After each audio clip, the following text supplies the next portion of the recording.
Gələ bilmədiyim üçün üzrlü hesab et tədbirə həqiqətən çox gəlmək istəyirdim. İşdən çıxa bilmirəm mən. Bugün nədənsə həmişə sən şəhidlər haqqında yazırsan, onların adını həmişə sən tanıdırsan.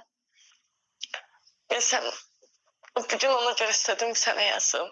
Bütün şəhidlərin adını tanıttığın üçün, qələmə yazdığın üçün sənə istədim təşəkkür edim. Bu yolunda sənə uğurlar diləyim.